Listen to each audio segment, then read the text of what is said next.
Afternoon, everyone. Too true. We're back in the middle of a Drown's Domain, as usual. Doing our weekly grind. Give up. We can't finish our weekly grind right now, though, because I have been doing my resin spending very late. So I don't have enough resin to do our last Drown's Domain for the day yet. That's okay. That just means that we can get straight back to the story. Calm And weather. maybe get this thing. Do not trust your eyes. Your eyes can lie to you. I don't know if we can get that one. Rise! We can try. Nope. We tried. Good attempt. An attempt was made. It was unfortunately not successful. Let's go. I think we can turn in our domains real quick. Or domains. Dailies. I think. Nope, not quite. That's alright. We'll turn them in later. That is okay. So let's make sure we're actually on the story right now. And that it hasn't tried to redirect us to something else. Good. Oh, by the way, we have made some progress towards leveling up Columbina. She's still not usable, because I have to do all of my weekly domains and then get her boss materials and try to level her up a bit. So I just got her up to 60 last night. Still don't have artifacts for her. Have no idea what I'm getting for her. I'm sure she has some that are specific to her that I will go and get, but right now all of my resin is being spent on fighting the boss to get her materials so I can level her up. Because if she's not leveled up, how will we use her? I'm looking forward to it, though. She will be good to have. Oh, that circle. That circle's got some reach. That's real close. Looks like we're gonna have a bunch of these to gather after the cutscene. Yep. Columbina, we're back! Hello! We're here. Where are you? Oh, I forgot to turn the auto on. Huh? She's not here. I can't sense her presence at all. Did she leave without saying goodbye? Weren't there a few Kuhenki here last time too? Where did they all go? Maybe she took them out for walkies. Walkies? For Kuhenki? Yeah! They're not pets, you know. But that doesn't mean they don't enjoy walkies. Looks I like we walkies. just came at a bad time. Let's try again tomorrow. There's still a few days until Moon Prayer Night, so we're in no rush. Besides, she needs time to rest anyway. She does. Fair point. Let's go. There is a cat on the desk. Columbina, are you back yet? Oh, it's been a day already? How strange. Looks like she still isn't here. Wait, she didn't actually leave without saying goodbye, did she? This is a bit odd. Right? It's not like her to spend so much time outside. Especially since she's worried about attracting unwanted attention. It looks like she hasn't been back all day. What about Luonatar? Luonatar, you there? Where's our friend? Okay, well, Luonatar's still here at least. Do you know where Columbina went? No? Sorry, didn't understand. But if you know where she is, could you take us to her? Sounds like an I don't know either. Yeah, that's even stranger. Look at the flowers. What about them? Oh, that's not good news. They change color when Columbina gets weaker, right? And they look super pale right now. We've got to find Lauma. Good idea. She might know what's happening. We ask Lauma. Lauma is a knower. Lauma! Ah, it's you. How is Kutar? Is she okay? Oh no. We don't know. She's missing. Has she visited the Frost Moon Scions? No, she hasn't. I came here to check on her after I noticed the flowers had changed color. Oh no. Based on past precedent, she must be very weak right now. Even getting up to walk would be a struggle. It seems unlikely that she wandered off outside. Not to mention that she doesn't do that at the best of times either. So yeah, this is super weird. Has anyone approached Silver Moon Hall recently? No. Very few people are in the know about Kutar's whereabouts. And if anyone suspicious had visited, they'd have left some sort of evidence. Would Come they? on, let's go to Nasha Town. If anyone has seen her, someone there will know about it. It's not Krai's information hub after all. Makes sense. Let's go! Frog. Back to town. Oh, I started collecting her items too. They're like... Where were they? Why is this so zoomed in? They're like up here. So I've been up there, gotten some teleports. I'm sure we'll appreciate that later.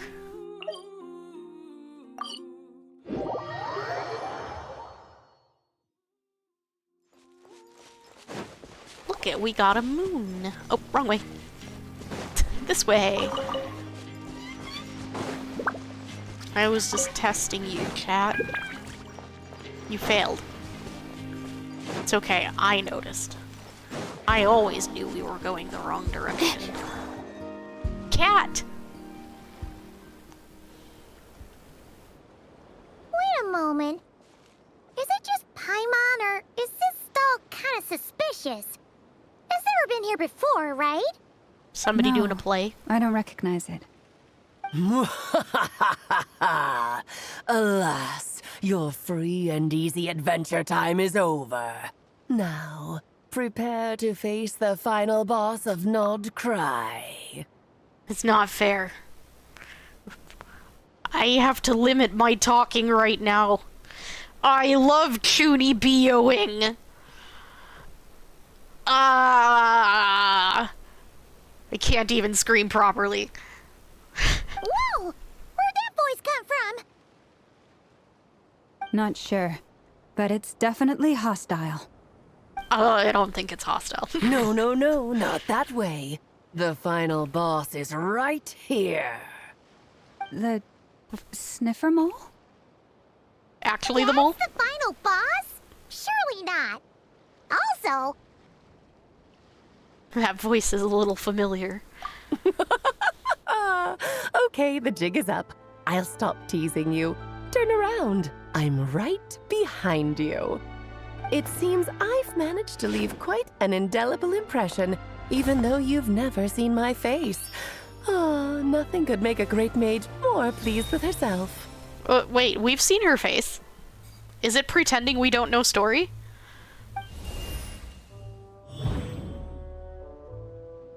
But we had Donryu before this. I mean, What is going on? I've heard that all the big shots in Durin. Tibet have long, wordy titles that stun people speechless when they make their entrance. You see? You have experienced it now. I had to sit there and think because my brain, it is struggling. And I had to think to remember Durin's name. And it came so naturally to just call him Donryu. He's just purple-flavored Donryu. Unfortunately, none of them are affiliated with the Hexen Circle, and we ourselves keep a very low profile. The notorious name-dropping doesn't quite work for us. Still, I, for one, think I'm really quite amazing. So that didn't stop me from coming up with a title anyway. Alice? It's really you this time? Not a lantern or a dodo but Alice in the flesh? Oh, that's right. So, what do you think? How does it feel to finally meet me? You look like...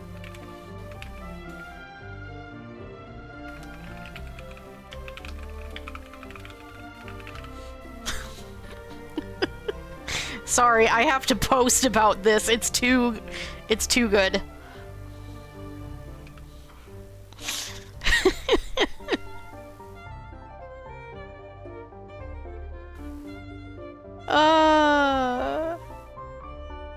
Hold, chat. Hold. I'm so amused. I need to share my amusement. Where is it? Where's the upside down smiley face? Why can't I find it? Where is it? Where are you? There it is.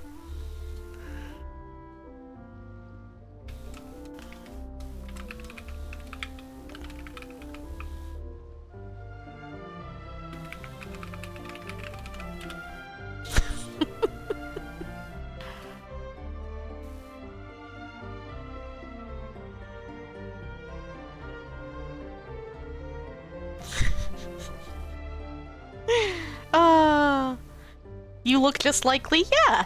Oh, You look just like that's Lee. the first thing you thought. A little surprising, but that actually makes me very happy. Because Aww. that means that when Klee grows up, she'll be just as stunningly beautiful as her mother. I like her. So she's a friend of yours? Yes, kind of, maybe. Kind of. This is actually the first time we've seen her in person. I see. Madam Mage, that was, quite a powerful entrance.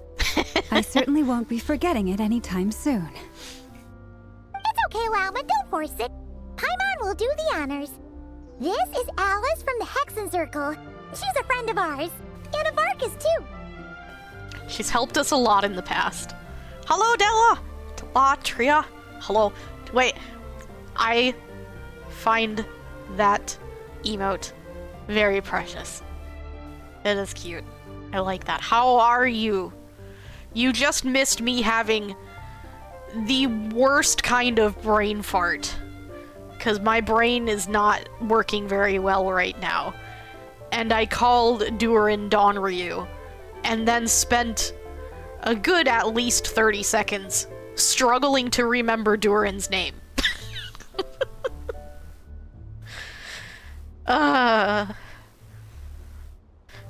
I'm always telling you all about how he's just purple flavored Donryu, and it happened.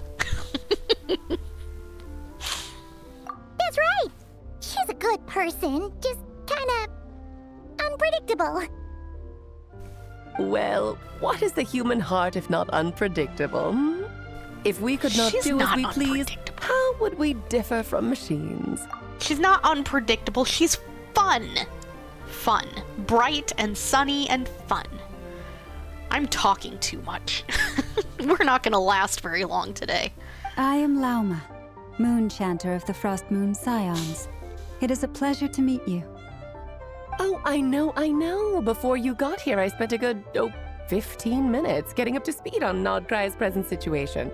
I like In you. other words, I've read the whole in the last episode part, so we can skip the pleasantries.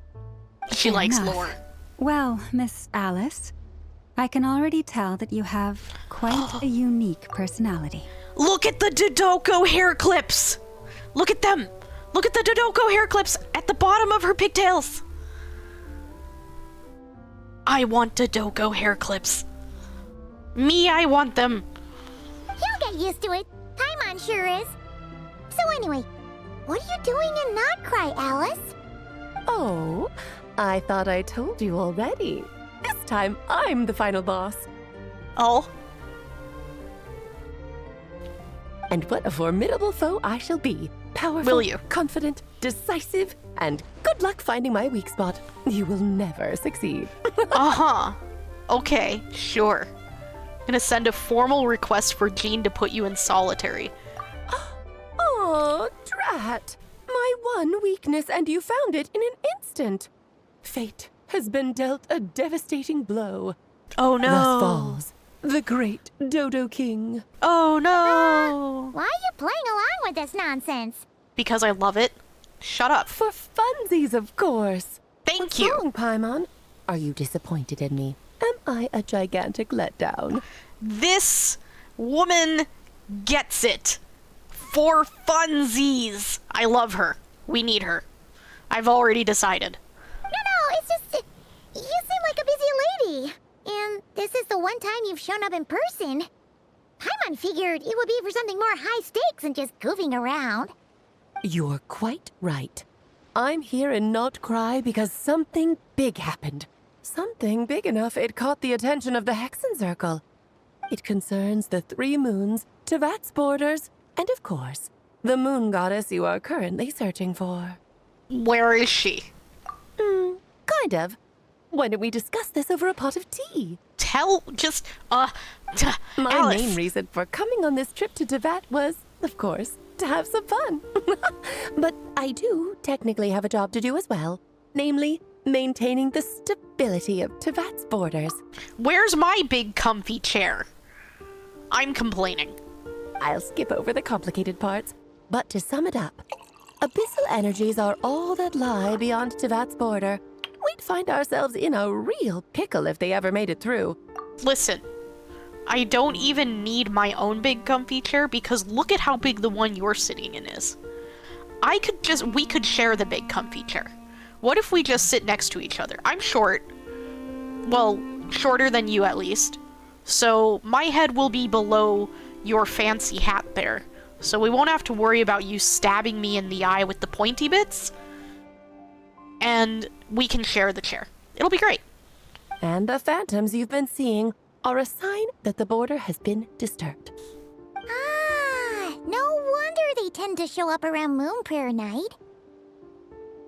Is it because the real moon is now so close to us that its power can cross the border? That sounds bad. part, but only a negligible amount passes through. Just enough to influence the verdant crests and so on.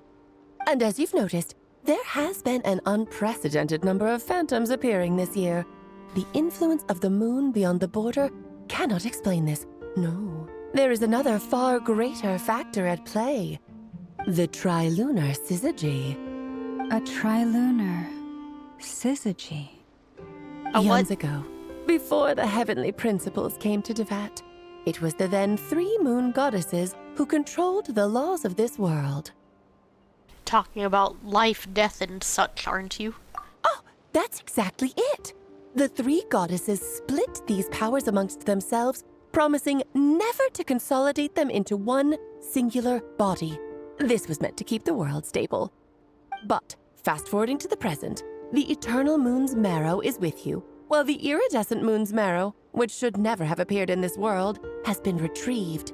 Add that to the presence of a moon goddess in the flesh and... Oh. We've done a bad, haven't we? The power of all 3 moons is gathered here in Notcry.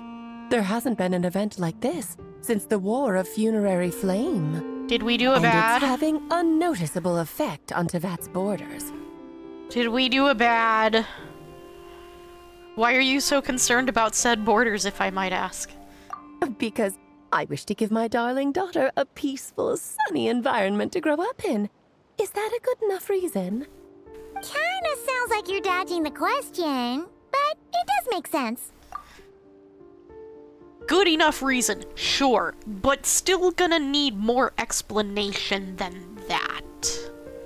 Well, that's one reason anyway, and the most important one. The others are a little complicated to explain. For instance, cleaning up after dearest Miss R. Who? Albedo could tell you more about that if you're curious. But right now, I have a more important question to ask you. Why are you collecting the moon marrows? Is Miss R. Rhindaughter? Columbia wants to use their power to return home. I see. Nicole told me about that legend once. Who? Nicole? You mean Mage Anne? Oh, so you remember. I definitely don't, but let's pretend I do. We heard her voice in Fontaine. Yes, of course. That was a story about fate, her area of expertise. But back to the story of our dear moon goddess. I'm afraid her intended method of returning to the moon is unlikely to work anymore. What does that mean? She may be missing, but she hasn't gone anywhere. She has disappeared. What? Once long ago, the damselette lived here, walked the line between dreams and reality. My body is so heavy. Wait, no. It's my mind that's heavy. My arms and legs are as light as a feather. What's happening to me? I feel drowsy, like I've been asleep for too long. Is it daytime or nighttime? Is the moon out? I think I'll go for a walk.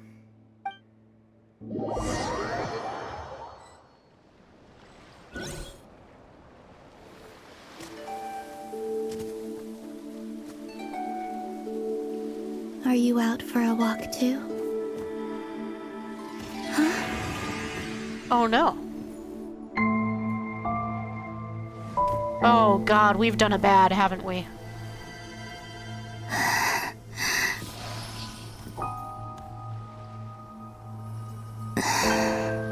The day has come at last.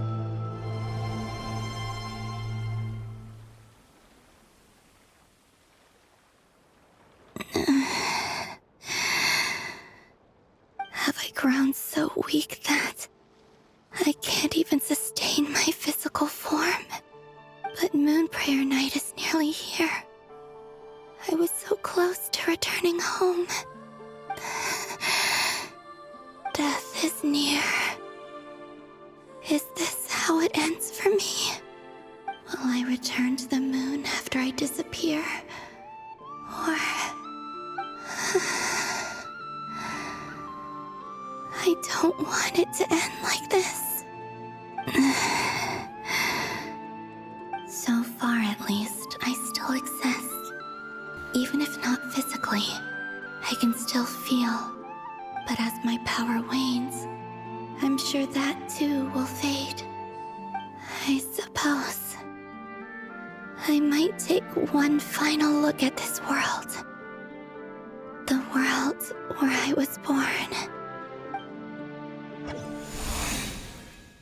This may be your last chance to visit the Frost Moon Enclave. Don't let it slip away. Come on! Come on! Wait for me! The Frost Moon Enclave. How much it has changed since I was born. These decorations, they're so heavy. It's times like these when you kind of wish men could be priestesses and acolytes too. How fascinating. I've never had the chance to be privy to people's private lives in this way.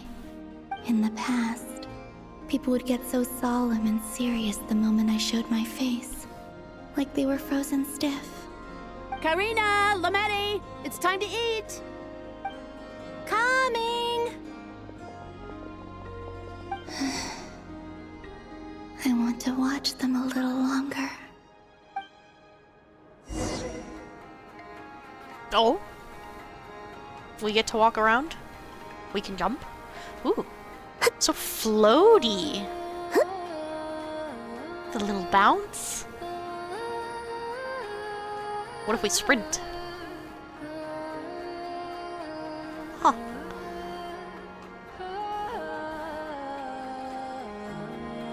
Slow walk.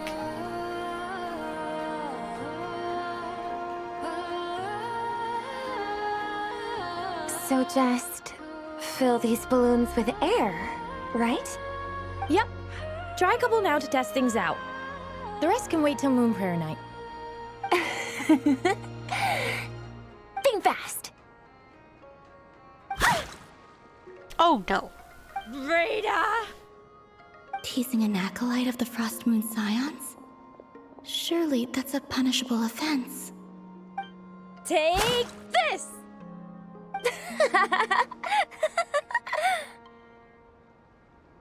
Huh? They're gonna ruin all the balloons. All right, enough horsing around. Lady Lauma gave us a task. We should get back to it. The task is just to check that the balloons don't leak, right? Doesn't matter if we fill them with air or water. Yeah. Okay, you got me there. And you got me there. But still, we can't use all the balloons before the festival even starts. Exactly. We won't use all of them. And as long as Lady Lauma's trusted acolyte doesn't snitch, this can stay as a little secret between friends. A couple more can't do any harm, right? Oh, you menace. Then, think fast! They're gonna pop all the Pumping a balloons. balloon full of water really so much fun? Yes, it is. It's very fun. It is the most fun to have a water balloon fight. Very fun. You should try it.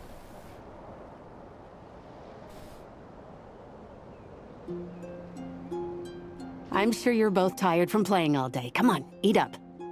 A plain, humble meal. That has always been the way of the Frost Moon Scions. Huh? How come Lamatti got a midsummer berry dessert? Oh, I always get Lockaberry. Can you trade? I don't mind sharing. You can have a bite of mine if I get to have a bite of yours. Good kid. They're sharing food? I've never shared food with anyone before. Even at the Harbinger tea parties, everyone just ate off their own plate. And when I couldn't finish my food offerings from the Frost Moon Scions, they'd leave the leftovers out under the moonlight for the animals to claim. Hey! That was 2 bites! Oh no. Then you can have another bite of mine. Oh, you too. Oh, don't fret now. Here, have some of Granny's too. So this is what it means to be family.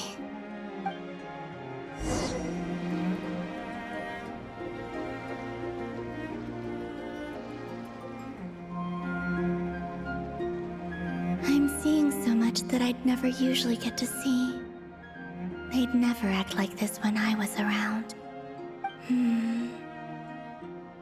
It's nice, being able to just watch people in peace in these final moments. What a rare opportunity. I think I'll go take a look around Nasha Town, too. Maybe the Traveler will be there.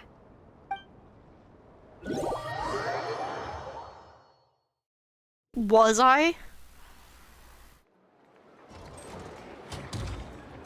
After the War of Funerary Flame, the moon goddesses were no longer recognized by Tevat. They lost the whole foundation for their existence. That's why the moon goddess's strength is fading. She cannot withstand the world's rejection of her. Aw. The world itself is rejecting her. That's sad. To be more pedantic about it, the moon goddesses did something to offend the heavenly principles, and that's why they were ousted. Something of a recurring theme in Tevat's history. Theoretically, speaking so candidly should put me in their crosshairs too, but they can't tell me what to do. I'll say whatever I want. I like Anywho, her.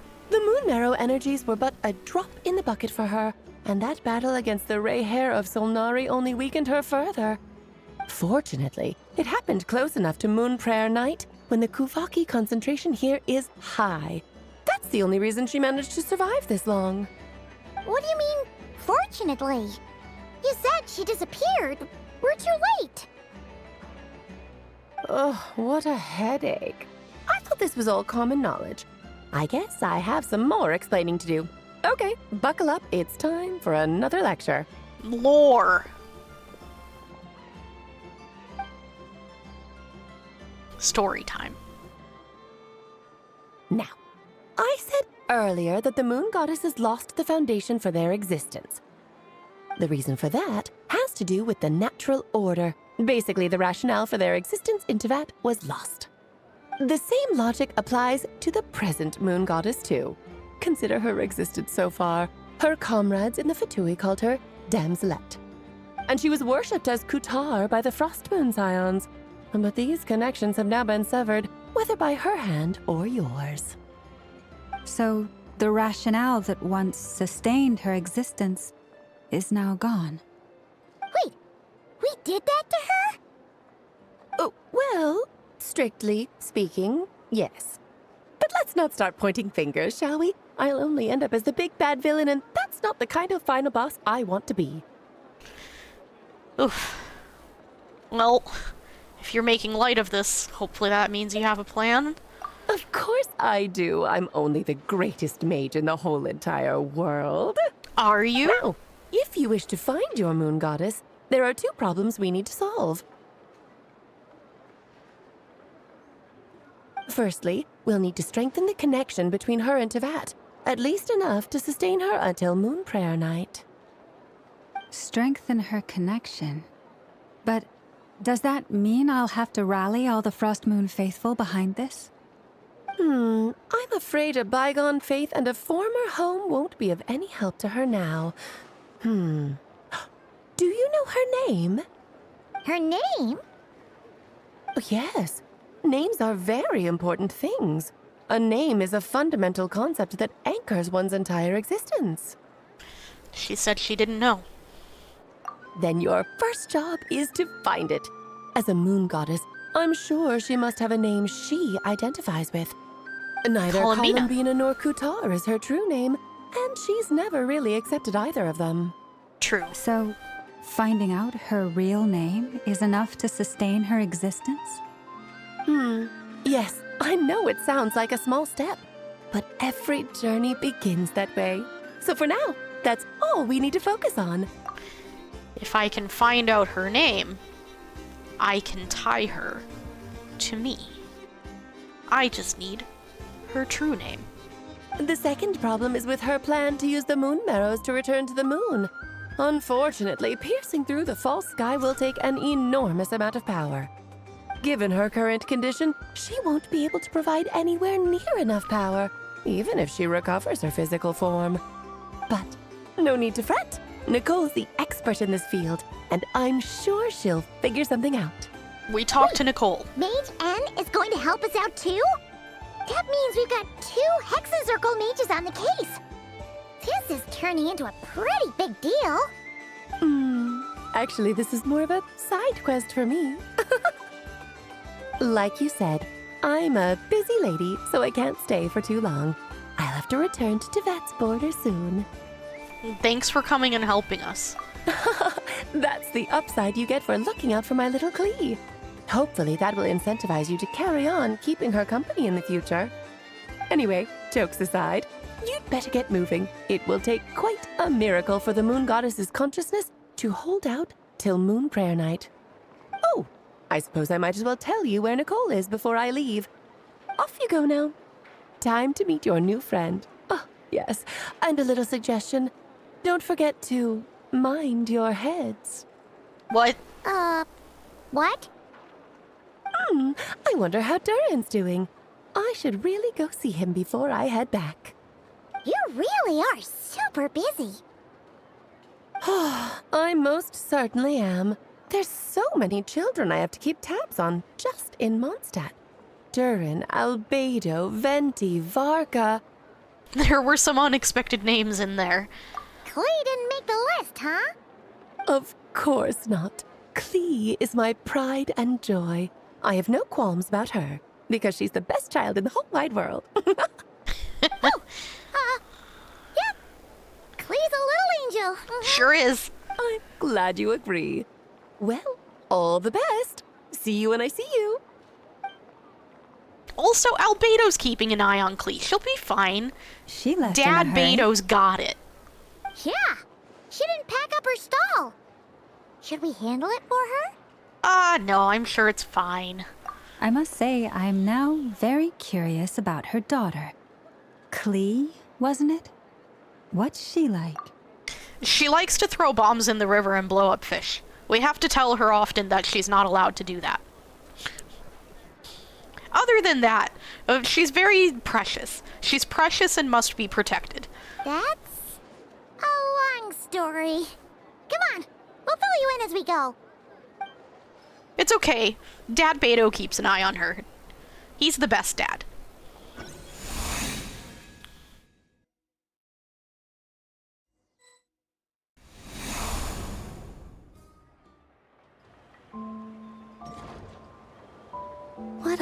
lovely place. I've never experienced Nasha Town like this before. Pumpkins. Hey, you old geezer! Your hammer's rusted through! Who are you calling old geezer? Are they quarreling? No, I think they're being I'm looking affectionate. right at him! You've really gone downhill since giving your daughter free rein in the workshop. Can you even swing a hammer anymore?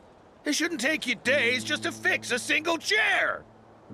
You might as well use that hammer to massage my back for all the good it's doing. Don't run your mouth, or you'll get a back massage that'll put you in bed for the rest of your life. Oh. Look, the materials haven't arrived yet, all right? You know how busy it gets in the days before Moon Prayer Night. I'll bet you send all the materials to your little princess. Blood's always thicker than water, huh? All right, you've made your point, Uncle Koski. As soon as the materials arrive, fixing your chair will be the #1 priority. And Dad, if you've got time to chat, why don't you lend me a hand, See? Lolka knows what the score is. I guess they're friends. Yep. But the way they spoke to each other was so ugly. Ah, they're just Then giving each other a again, hard time. It wouldn't be the first time I've seen something like this. Columbina! Sing outside my door in the middle of the night one more time, and I'll unscrew your vocal cords. You hear me? I don't think vocal cords work that way. Oh, Zandrone. So that was her way of trying to be friends with me. Yes. What a pity. I won't get the chance to say any ugly things in reply. Aw. It's okay. You don't need to learn to be ugly. You're sweet and precious, and sometimes a little bit you don't understand what's going on, Have you and decided it's what to give her for wholesome. Moon Prayer Night? I sure have. She's gonna get the surprise of her life when she's least expecting it. Then I'll whip out the ring and pop the question. Oh. The surprise of her life. What a fun turn of phrase. Cool, I get the picture. You can spare me the gushy details. Ooh, looks like we have a customer. Hello there, ma'am. Would you like some Moon Prayer Night candy? Huh? Is he talking to me? Can he see me? Here you go. There's someone behind her. Aw. Come back anytime. Right. Now, where were we? It's okay. I don't know why, but I still held out hope.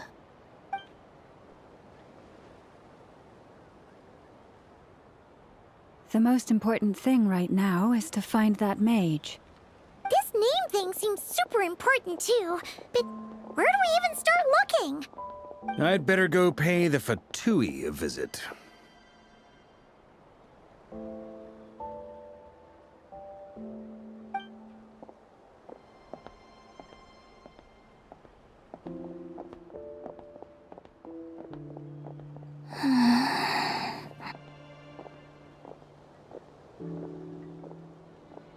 That's sad.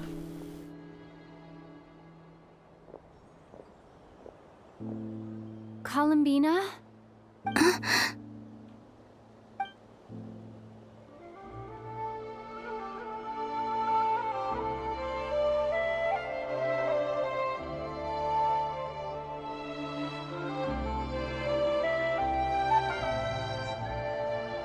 Traveler?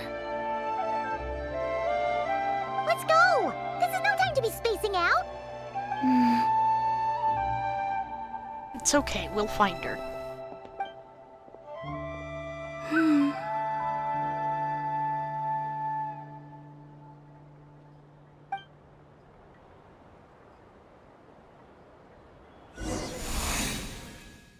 Maybe it's not so bad, just quietly staying by their side like this.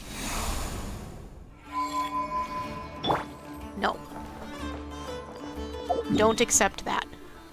Fight for more. Hello, Sam.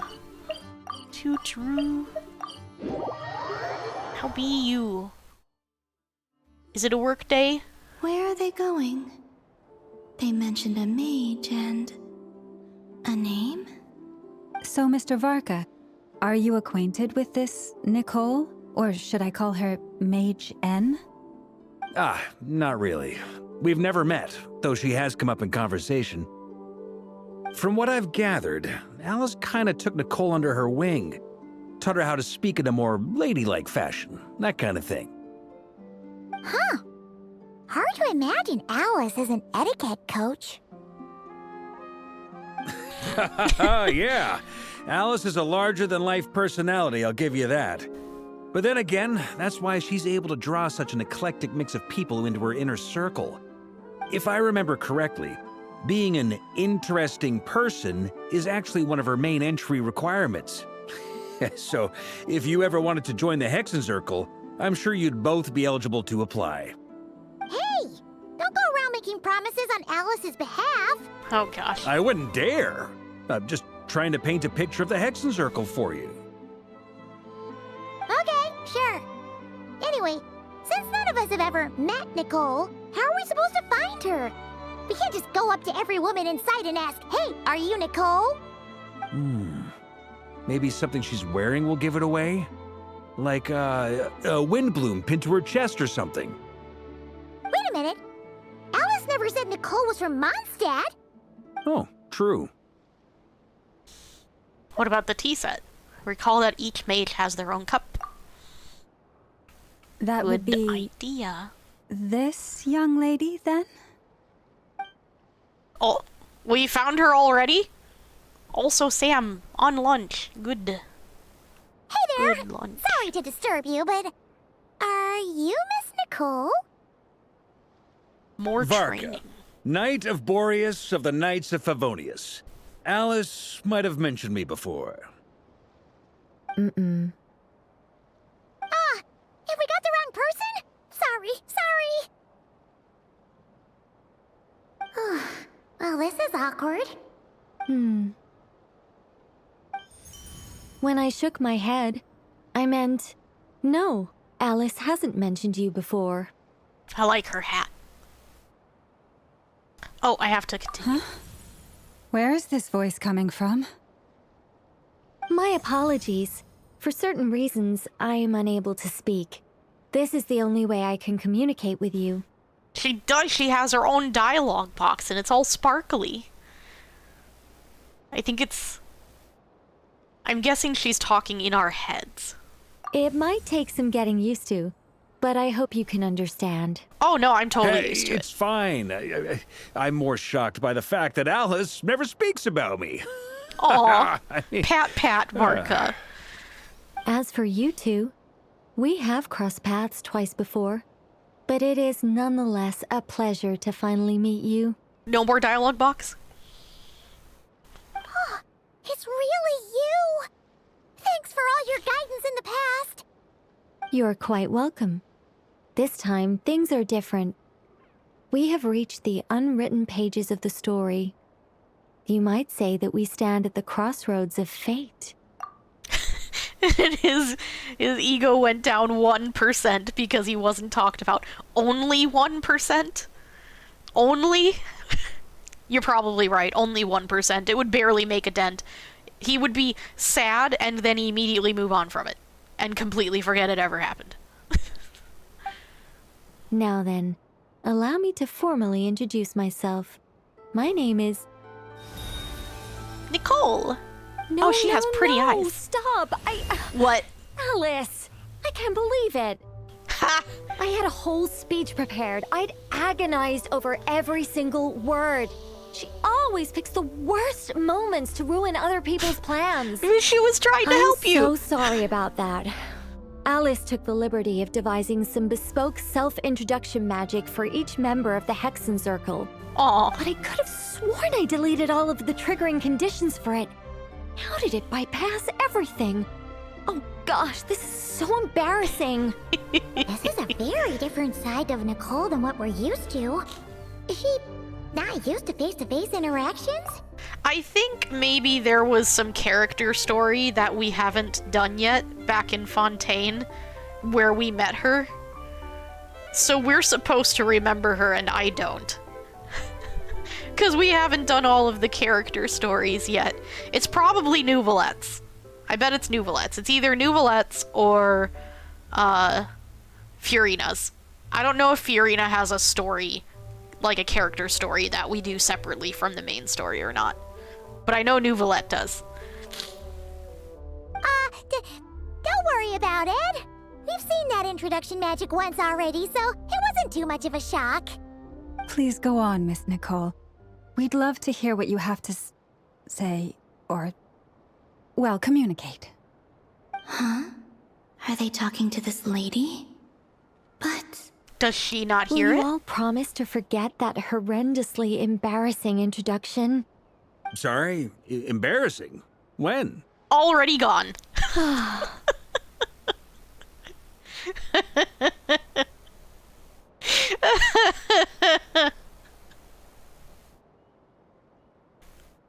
I don't think he's pretending. Varka's growing on me. Among the words that hopped out just now, I saw angel. Yes. My name is Nicole, and I am one of a very few angels who have retained both their preferred form and their power. Oh. The Traveler and Paimon should be no strangers to this concept. There is another of our kind in Natlan. They call her the Lord of the Night. We remember that one. Also, yeah. Just her entire plan to keep us from knowing about her just dashed, just ruined, up in flames. Self-introduction magic. No keeping secrets from us. Alright!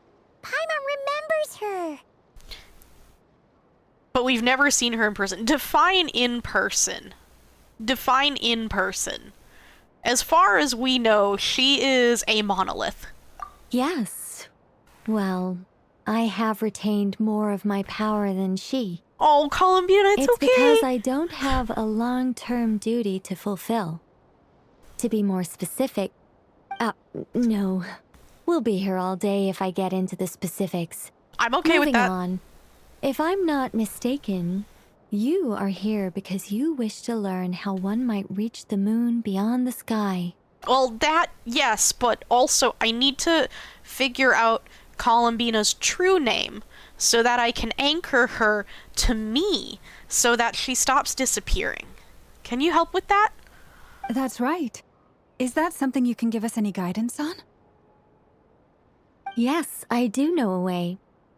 It began with the Hyperboreans, who lived after the War of Funerary Flame. Blank looks. Maybe I should start with the background of the war. Please do. Or maybe not. It shouldn't be an issue. I'll fill in the gaps for you when we have more time. Anyway, after that war ended, the three moons retreated to beyond the false sky. The Hyperboreans were humans I once aided. They accepted the civilization and creations bestowed upon them by the angels. But despite accepting many blessings of the angels, many among them still held on to their faith in the moons. They were reluctant to accept the new order. Even after the War of Funerary Flame, they sought to contact the moon goddesses beyond the sky and receive their guidance. Roll out the chalkboard. Got you.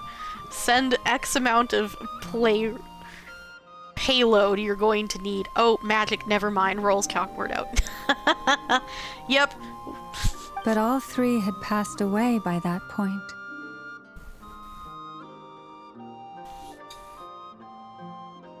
This mage has a unique method of communicating. Is she talking about the moons? So can you hear her? But they did not know. And so, still they prayed for the moon goddess's mercy. After building titanic structures that consumed vast amounts of Kuvaki, At last, they glimpsed the moons and heard their voices. But of course, they were gravely disappointed, for it was then that they realized the 3 moon goddesses were dead. Oh, that's such a sad story. It is. Humanity was in a very sorry state at that time. The angels who had once aided them were gone, and the war of funerary flames had left them homeless and destitute. Just a second, I gotta ask. How relevant is all this history to the task at hand? Shut up, Varka! I want the lore! Well, I mean, it's...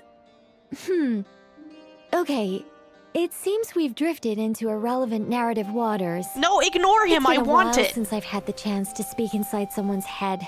As soon as I got started, I lost control, and the words just flowed out like a waterfall. That's okay, keep What flowing! I'm trying to say is... Right, yes, that's it. The God relevant part damn it, Varka! is the ritual created by the Hyperboreans.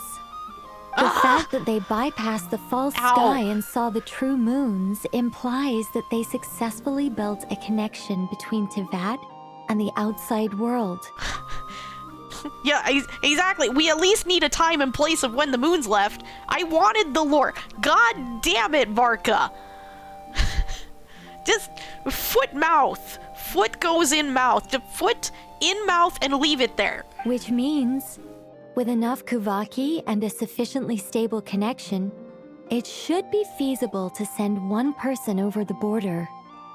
Okay, so they built some kind of portal? Oh, yes. A portal. Yes. Yes? Question mark? Something wrong? You sound disappointed. I just didn't expect you to summarize it so well. Okay. It turns out I could have said all that in one word, if only I'd managed to think of it. No, that's okay. No, please, it's fine. This is invaluable knowledge. I'll be sure to record and preserve everything in writing. Oh, really?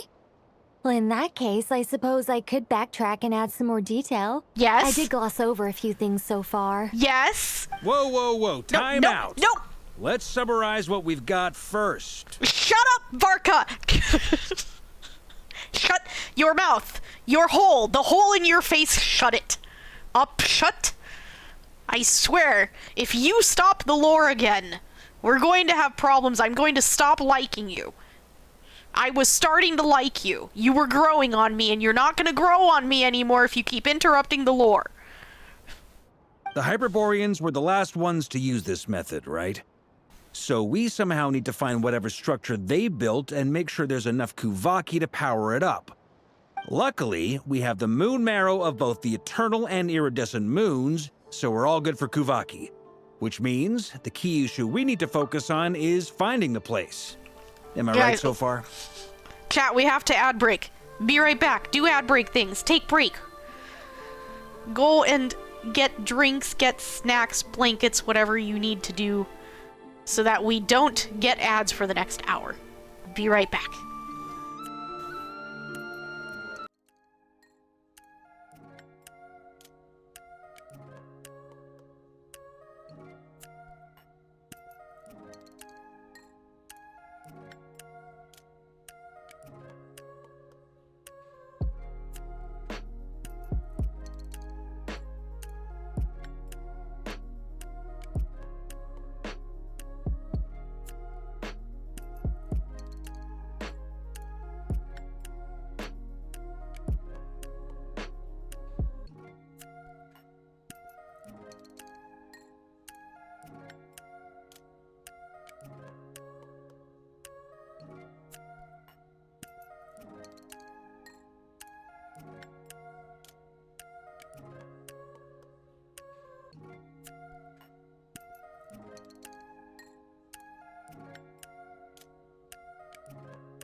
we're back. Welcome back, everyone. Hope you had good little breaks. Thanks for waiting for me. Let's resume. Resume Varka giving us a summary of the lore so far. Yes. Although I expect the structure is long gone by now.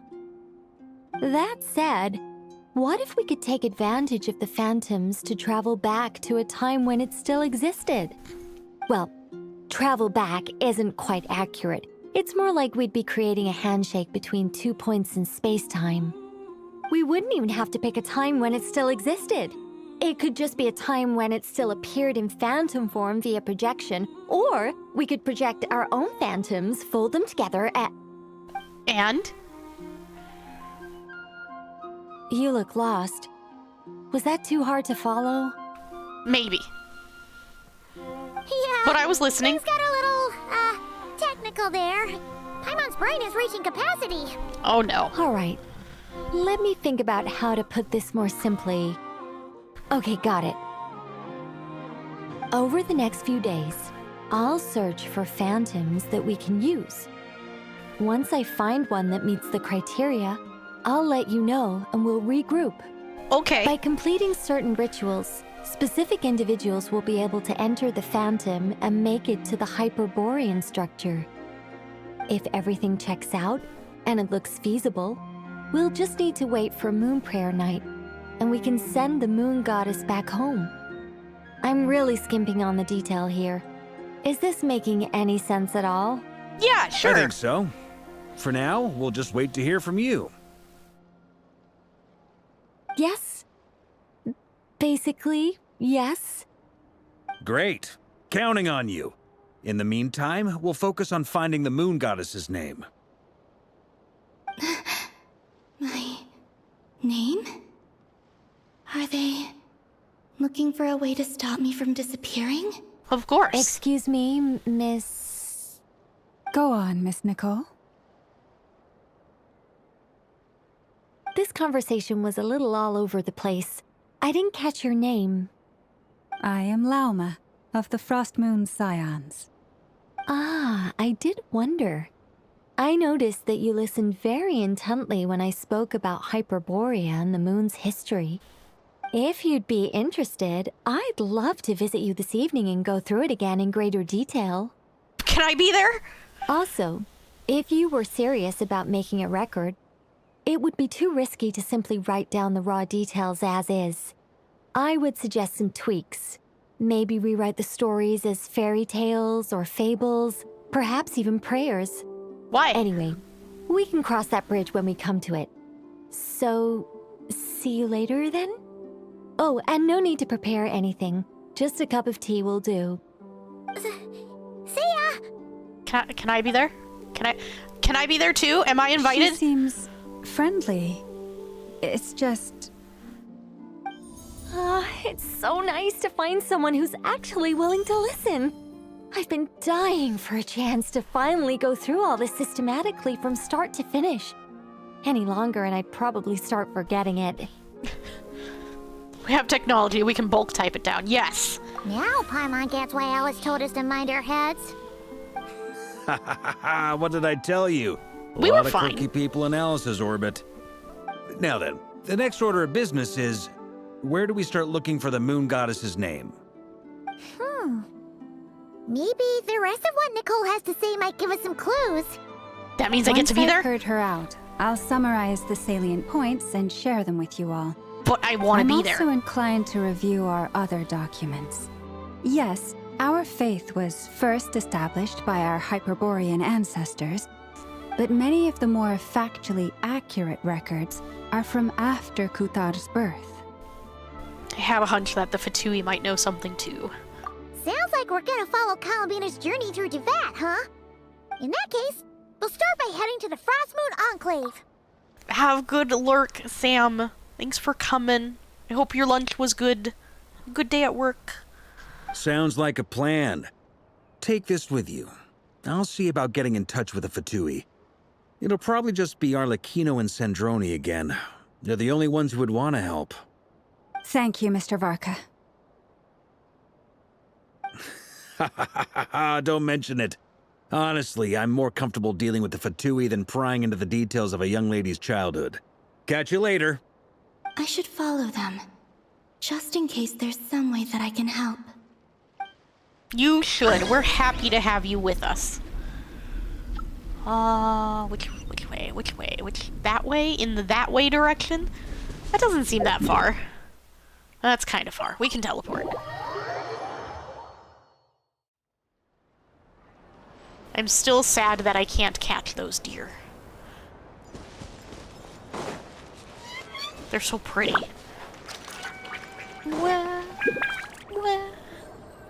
A while ago, I took the time to organize all documents in our possession that pertain to Kutar. What you see here is the material I consider reliable. Okay. You're saying there's unreliable material too? Of course Yes. there is. Most of the information we have was transmitted through an oral tradition. Inevitably, some of her stories were mythologized and deified over the years through countless retellings. That's why I organized them into reliable and unreliable. There's no sense seeking answers in history unless we can ensure the veracity of the historical record. Makes sense. All right, let's take a look through. Clear and concise would be one way to describe the writing style of these historical records, but you could just as easily describe them as terse and dry. And since Lauma already knows the material like the back of her hand, the quest to find any new information in these texts is tough going. Almost all these records refer to Kutar instead of Columbina. Although neither of those is her real name. Paimon's not sure what point she's trying to make. What we can gather from these records is that the Frost Moon Scions worshipped her as a god, placing impossible expectations upon her. I cannot fault them for their earnest faith, but for all their devotion, worshipping her day in, day out changed nothing. I imagine that none of it resonated with Columbina. It wouldn't surprise me if, even back then, she had already begun to reject the name Kutar and everything it represented. Lauma speaks the truth. When I heard them call upon Kutar with hope and expectation in their voices, they may as well have been calling upon somebody else. When you were organizing these texts, what criteria did you use? Well, that's a bit complicated. I looked at the level of detail, perceived authenticity, prose style, and how realistic their portrayal of Kutar seemed to be. Amongst the Frostmoon Scions of today, only I know of her existence, and I alone have spoken to her face to face. As such, I know that there are certain things she simply would never do. That being said, I have sensed some changes in her lately. Changes? Me?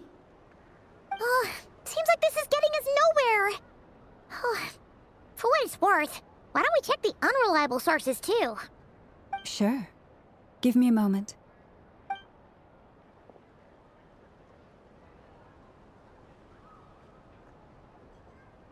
Exerting but a fraction of her divine might, Kutar sheared a great mass from the snow-capped mountain and cast it into the sea, upon whose surface shone the mirror image of the moon. Thus was formed the island of Hisi. No. Yeah, right. That doesn't even begin to pass the sniff test. The 3 moons are naught but lies through and through. Only one moon has ever shone for us, and Kutar is her name. We've heard something before like this in Natlan. The vast majority of ancient texts are filled with fanciful tales like these. I trust you understand my criteria a little better now. Kutar did not speak, merely gazing into the distance in silence. And where her gaze landed, this was her prophecy. Clearly, whoever wrote this text never even met Kutar. Otherwise, they'd know that her eyes are always closed. What about you, Traveler? What are you reading? I mean, what if they didn't necessarily mean, like, her literal eyes looking at something? What if they just meant, like, the direction that she was quote-unquote gazing in? You know, where her head appeared to be looking. More metaphorical, less literal. I don't know. I'm overthinking. Seems like a collection of anecdotes. Come on, let Paimon see. The child wished to build a wooden nest with which to shield a fledgling bird from the cold. But being so young and lacking in strength, the child could not snap the branches from the trees. Kutar was passing by. Upon seeing the child, she summoned forth the Kuhenki, who built a beautiful nest for the child. That does sound like something she would do. Not knowing the meaning of Kutar's divine intervention, the child dared not to respond, and thus ran home to call their parents. But Kutar was gone. The moon chanter declared the event a miracle and took the nest as a relic, placing it on high for all to see. The child was named as one favored by the goddess, and was greatly respected amongst the people. Yet, no further miracles were bestowed, and this matter was forgotten in but a few years. Huh. Any thoughts after reading that? Gives off a somewhat lonesome feeling. Yeah. Columbina probably just wanted to join the kid in making nests. Ah. I had originally considered this a fabrication, because Kutar did not perform any similar actions in subsequent records. Oh, it's totally something she would do. Now that I think about it, it does seem like something Columbina would do. It's just that... She didn't know how other people would interpret her actions. She was probably worried about making things difficult for people. And so, she gradually stopped joining in. Yes. Oh, that's so sad.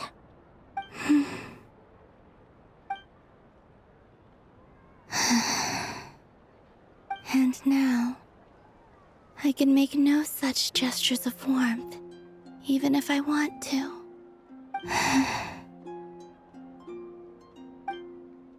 Still no name. That's a bit of a shame. Yeah. But we did learn some interesting stories. That's gotta count for something. Barca said he was gonna set up a meeting with Arlecchino and Sandrone, right? Let's go back to Nasha Town and see how he's doing. We found a book. That's neat. Yay, books. Okay, we gotta go back. Here. Follow the sparkly trail. Oh no. Oh, that might hurt. It's fine, we're fine.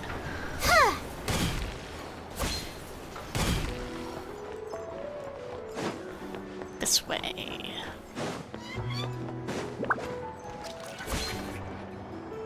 Let's see. There's Varka. Oh, and it's Durin and Albedo too. Durin, not Tonryu. Talk about coincidences. We meet again. Yeah, this is pretty much the same place we bumped into each other last time. I convinced them to stick around a little longer. The boys. We were all waiting on people, so I figured having a little company would help pass the time. Ah, so you've been waiting for us? Does this mean that you've already arranged things with the Fatui? Sure does. Now you're back, we can go meet up with them together. How'd your investigation at the Frost Moon Enclave go? Meh. Well, we didn't find out Columbina's true name. But apart from that, it went pretty well. We learned some stories from her early days. Aha, just as well that I didn't tag along then. I'm sure our moon goddess wouldn't want every man and his dog knowing all about her private life. Still, desperate times, desperate measures, I guess. Someone had to do it. So, Varka was waiting on us, but what about you two? Are you waiting for Alice? Oh, no, we already met with her. We discussed that experiment I mentioned to you last time. Oh, and she also handed me this communication device. I love the Dodoko phone. I'm sure I saw one of these back on the Golden Apple Archipelago. That's right. I understand she informed you about the relationship between the phantom phenomena and Tevat's borders, yes? She wants me to help her with some more experiments on that front. She said that she'll contact me through this device with more information. Ah, I see. Following instructions and making observations. Pretty common research method. Takes me right back to Albedo's lab. Wait, then who exactly are you meeting? Someone you know. Albedo's met him too. But I don't think Miss Lauma or the Grand Master have been introduced. Introductions are overrated, especially in cases like this. It's you! Gosh, everyone's gathering. It's not like the academia has prohibitions against going abroad. Also, I applied for leave. I've been writing to Hat Guy since obtaining a human form. I've already brought him up to speed on everything that's been going on in Nodcry. Hat Guy? Yes, Hat Guy. Turns out, I actually have heard that name before. Oh? Then why did you react the same way I did? I only knew the name, not the fella. But since we're all here, let's do some introductions for what it's worth. I'm Varka, Grand Master of the Knights of Favonius. Lauma, Moon Chanter of the Frost Moon Scions. And I'm a Driosh from the Vahumana Darshan of the Sumero Academia. Hat Guy. He is accepting it. Good to see you again, Mr. Guy. I believe we last saw each other on the boat ride here. I love Albedo so much. So they came to Nodcry together. Mind you, the only reason I came here is because there's someone I want to look into. Who's that?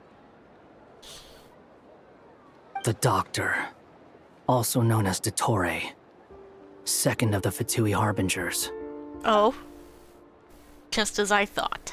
From the tone of your voice, it sounds like there's bad blood between you. Yeah. I was reviewing our archives and noticed that a lot of information about him was missing. Left a bad taste in my mouth. That's all there is to it. Dottore, or Zondik, as he was then known, once studied at the Academia, but he got kicked out before he could graduate. Zondik? I've heard that name before. Back in the ruins, when the Ibis King mentioned that student. That was the Doctor. Oh no. He's a student of the Ibis King? Oh no, Zondik was the... So the Harbinger's #2 man is a college dropout? How embarrassing for them. He was one of the 2 trapped people, right? In the story that we were reading? Let's double check. Zondik. That was the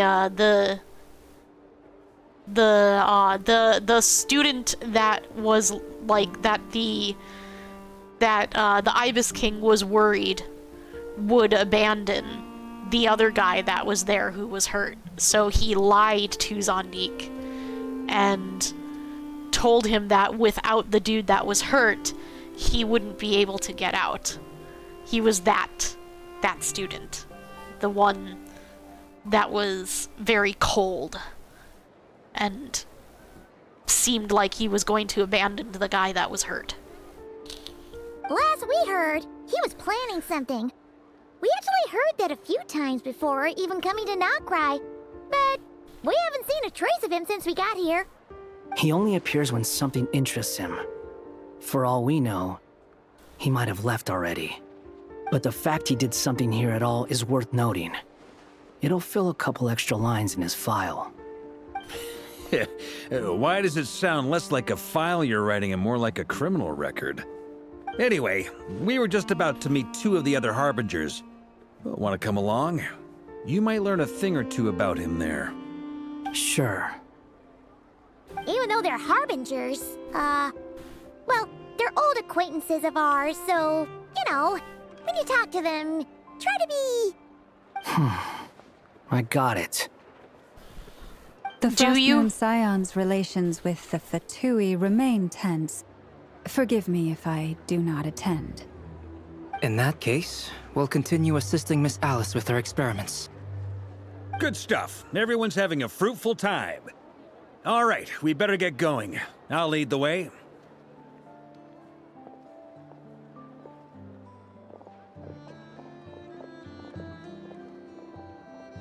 Hey, Wanderer.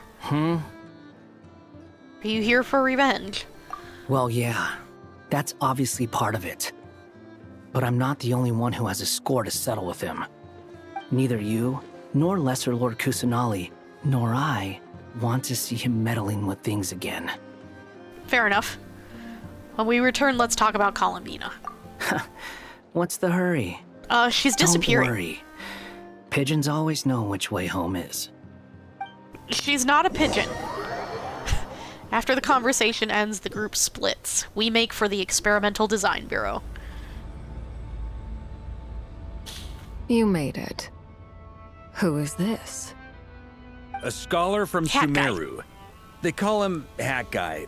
He's an old friend of the Travelers. Wait, this is the academia representative you wrote about? He doesn't exactly look the part. You're not wrong. I believe this will prove my identity. You'll notice it bears the seal of the Sanctuary of Surasthana. Well, what do you know? So it does. All right then. My mistake. It's fine. I expected as much. What? So as I mentioned in my letter, the Academia's got its eyes on Dottore. But this matter remains top secret.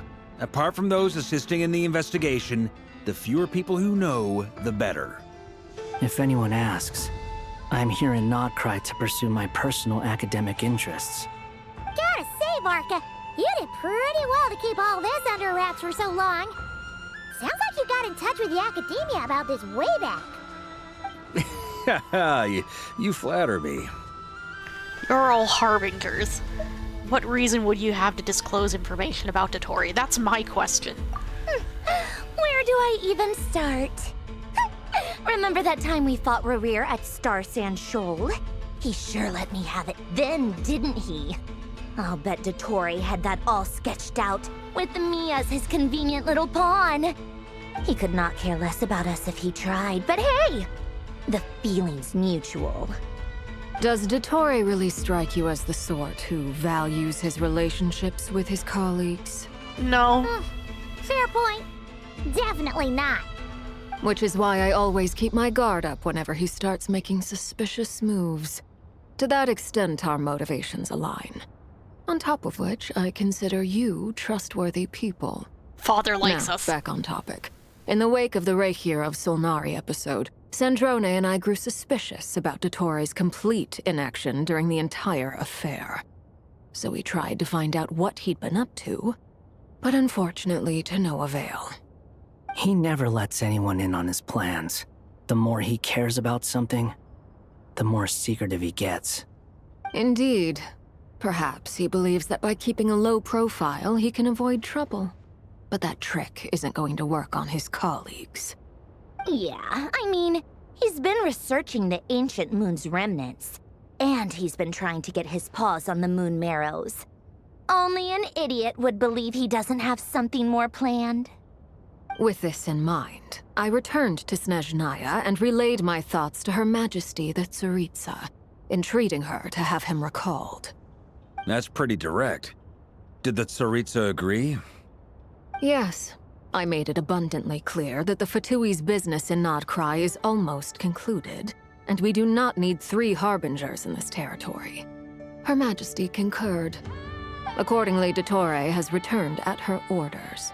I imagine he is continuing with experiments, which no one besides he would ever have any interest in. Common sense might mean nothing to him, but he's not stupid. He knows that no good can come from opposing the Tsaritsa. Smarts alone won't get him all the way. He needs the Rooster's resources and Regrator's Mora, both of which the Tsaritsa can strip from him by waggling a finger. But doesn't he have a track record of publicly following orders while going against them in private? He probably has it down to a fine art by now.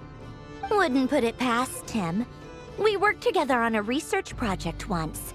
Only briefly, but it was enough to show me that we're fundamentally different people. He has no interest in doing things methodically, stage by stage.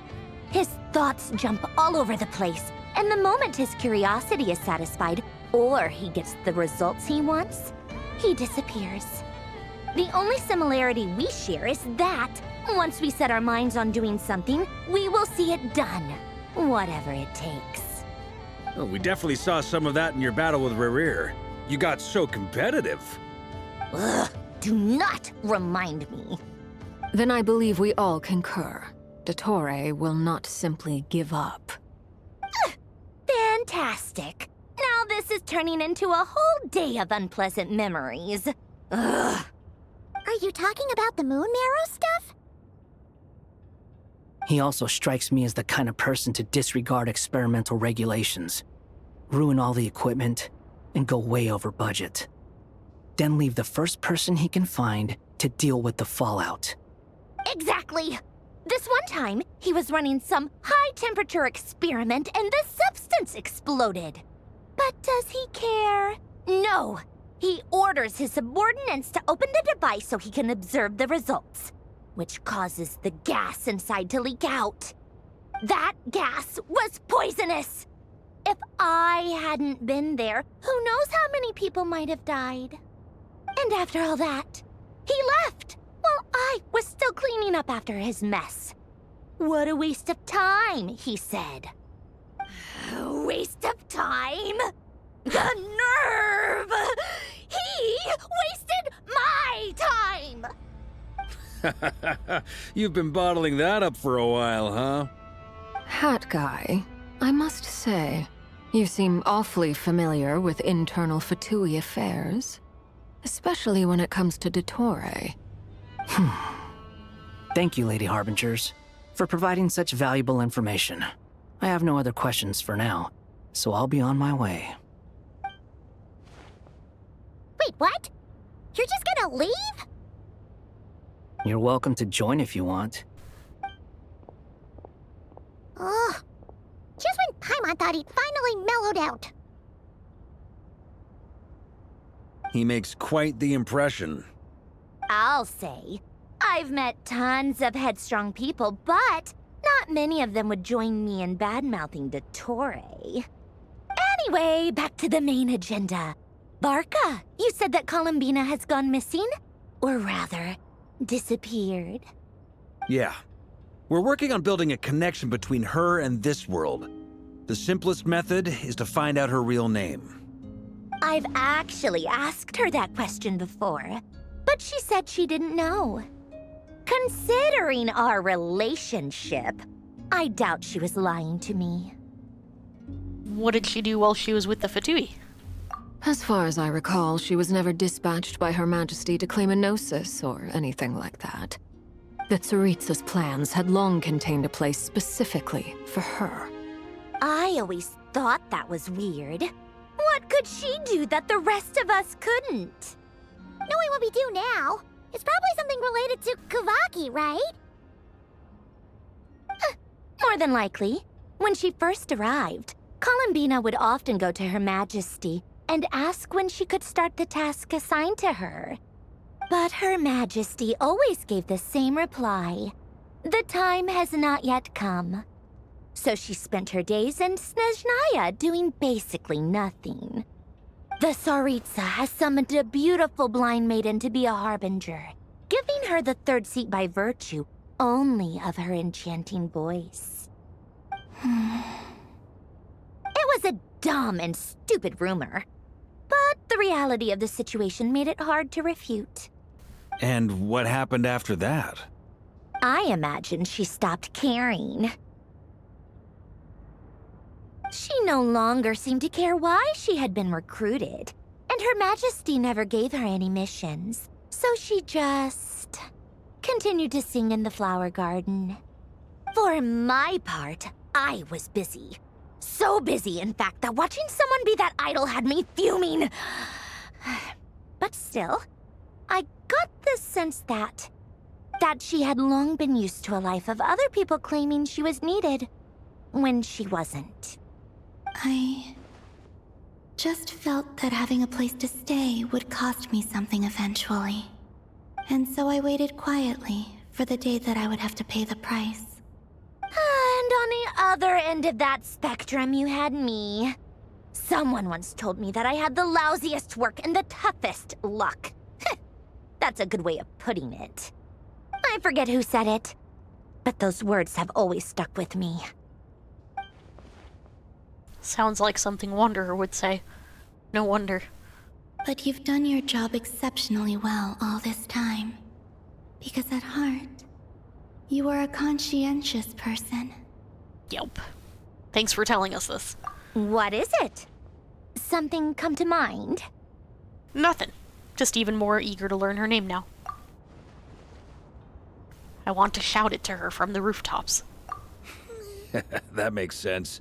Nothing screams you are needed like your name shouted from across the town. Well, good luck with it. But if you ask me, Columbina is still the most shoutable name. I'm just so used to it now.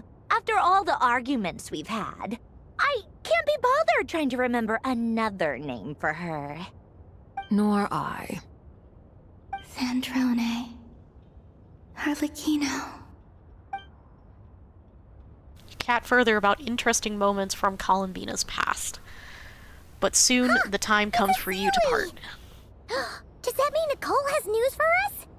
Maybe. Ladies, I thank you for your hospitality. If the chance ever comes up, I definitely owe you both a drink sometime. I'm sure it will. You can make your own way out. Heck, you've been here enough times, you probably know your way around better than I do. Take care, everyone. We'll be in touch if the situation changes. Okay, time to do what adventurers do best. Follow that Sealy! I love following Sealies.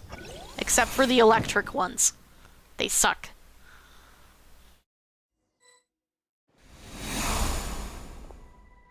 Here you are.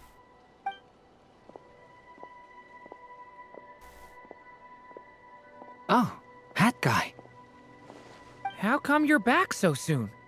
Did things go all right with the Fatui? Fine. Dottore been summoned home by the Tsaritsa. Couldn't get much more than that. How about you? Any progress with the investigation? Unfortunately not. We've tried everything. Different phantoms, different locations, different points in history. But the results are the same each time. Abyssal monsters roaming the land. People crying out in despair, with no hope of being rescued. Every time I see it, I can't help but think, is this what it was like in Mondstadt when Dragonspine Durin attacked? And if I fail in the task I've been given, will I create yet another tragedy? It'll be okay. That's just meaningless speculation.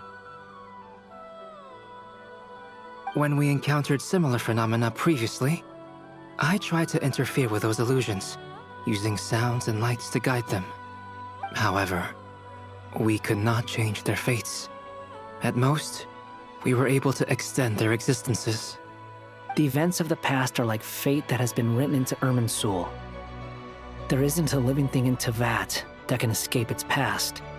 But Miss Alice instructed us to try to find ways to change the outcome that these phantoms face. It's an impossible task. Can't you just refuse? No. Since she asked us to do this, I feel like it can't truly be impossible. Or if it is, well, mages can make the impossible possible. I could not have been born as Durin otherwise. But you also said that your past 39 attempts were fruitless. You keep trying. That's true. But you're still going. There's always Yes. another way. After this many futile attempts, surely you realize that you're not doing this because you still believe what some mage told you. It's because you want her hypothesis to come true. It's something you wish for deep inside. So, think for yourself about what you want to do. As long as you don't believe it's futile, it isn't. Yeah. Good boy.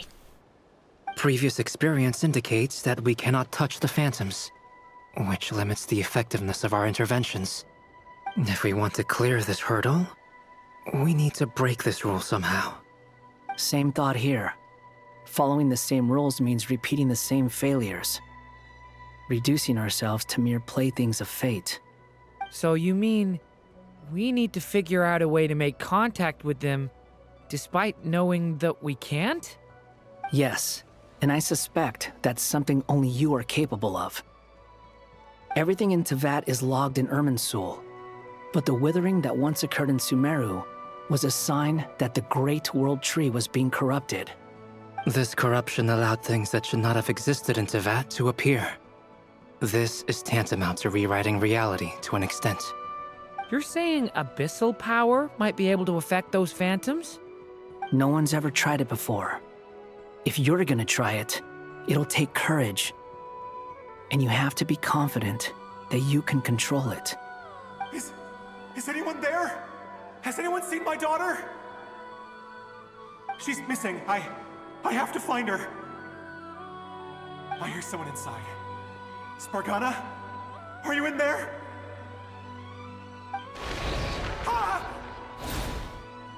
If I can use my abyssal powers to warn him that there is danger here, maybe it'll change his decision. Maybe he'll stay away. Yes. The important thing is not the nature of the power, but rather how you use it. To intimidate and obstruct. Sounds about right for the Abyss. Well, let me try. I should be able to influence that thing. Have you seen a little girl? What? Use the This stone isn't the time for pillars. that! Just run! How? I hear someone inside. Spargana? Are you in there? I see. Durin can use the power of the Abyss to affect the world in which the Phantom is located. For example, using it on a stone pillar will create a barrier with the Intimidate and Obstruct attributes, which in turn will affect the choices and actions of the human Phantom.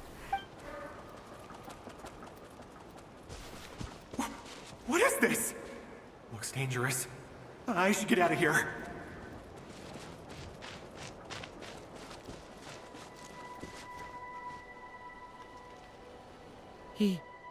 He really left. Ha! We did it! Don't celebrate too soon. Follow him. See what he does next. Monsters approaching from the front. You need to stop them and create an opportunity for him to hide. Okay. No! There's a monster ahead!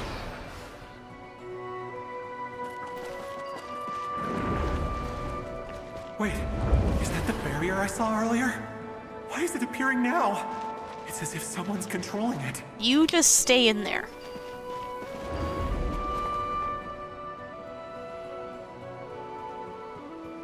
The monster's gone.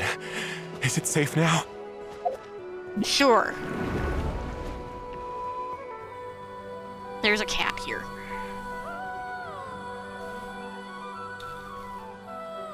The barrier's gone too.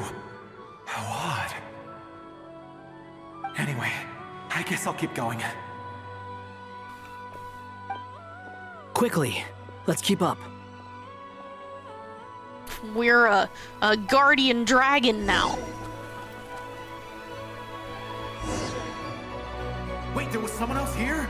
Don't go any further. We've got anti-monster traps laid out everywhere. Oh no. But my daughter must just be up ahead. I have to go. This way's blocked. Oh no.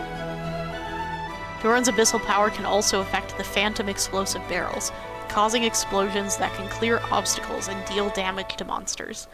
However, these explosions can also cause damage to human phantoms, so use with caution. We have to make We sure might be able to use the explosives over goes there, away but we need to first. take care not to hurt him. Go away. Go away. Go away. Go away. Go away. I'll use the barrier to keep him at a safe distance.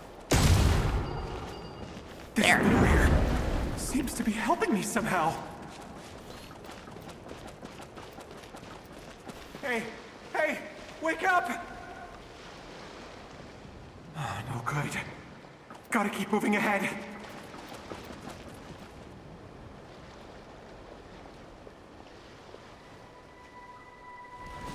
So many monsters! There's still a chance, Durin. Use the traps. We're gonna blow stuff up.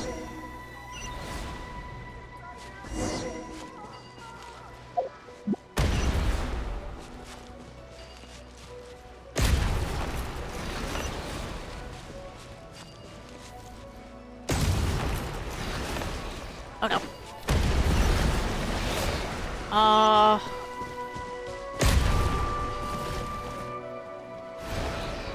Help me! Is it gonna make us start all over? No, okay. We gotta be a little faster.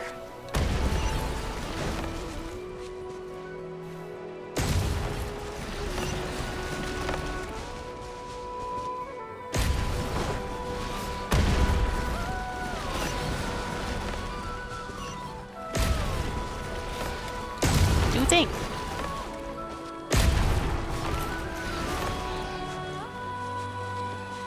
Is there more? Okay. This is a new development. I've never seen this happen before. We might just be able to save this person.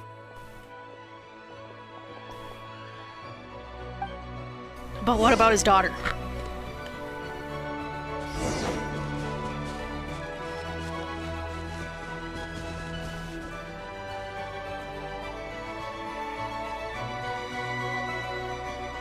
Hello there. Have you seen my daughter? Spargana's her name. She's carrying a large backpack. She's an adventurer. Get out while you still can, you fool. You won't find any survivors here. But I can't just leave her here. She must be so scared right now. Good dad. Sorry. Wish I could help, but I haven't seen her. You'll just have to keep looking. Okay, thank you. If I do find her, I'll get her to shelter and come back for you. Don't bother. I've got nowhere left to go.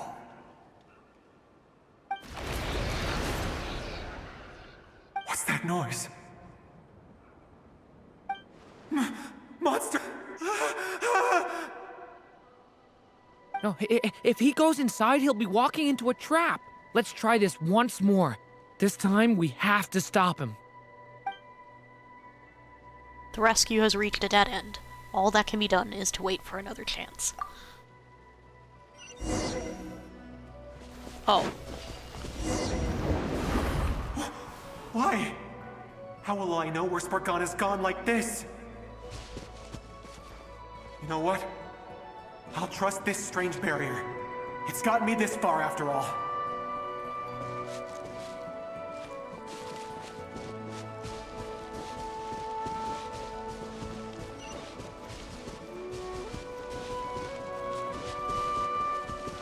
Spargana, are you there?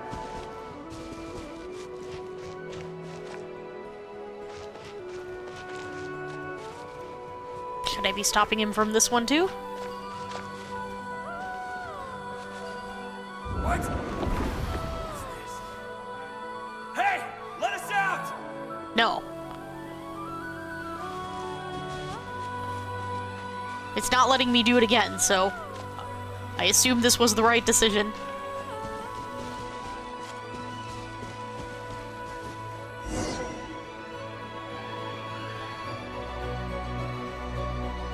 Huh?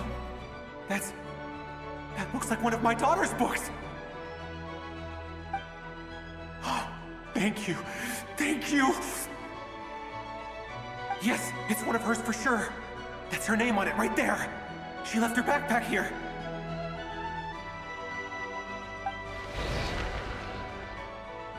Durin, just like last time. Use the explosives.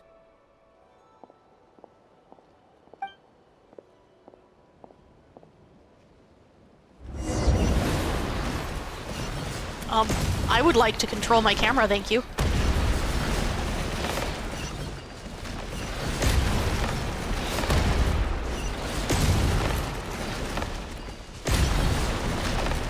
Oh, geez, there's a lot of them. It won't work. There's not enough left. If he makes it in, he'll die. But then, this clue could be the key to him finding his daughter. It might not be the only one. Better he misses that clue than loses his life. I guess so.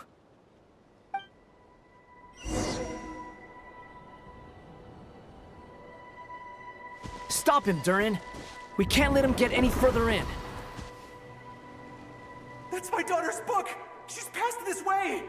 Why? Why won't you let me go in? I've searched and searched and searched just for this! But how will I find her without any clues? You keep going. I no longer have anywhere else to go.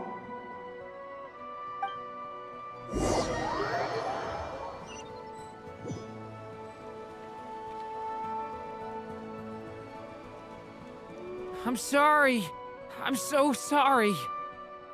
He refuses to go anywhere else. Whether he opens this door or not, all that awaits him now is death. We couldn't change his fate. Albedo? Hat Guy? Let's try one more time. I don't know how we're gonna do this, but I don't want to give up either.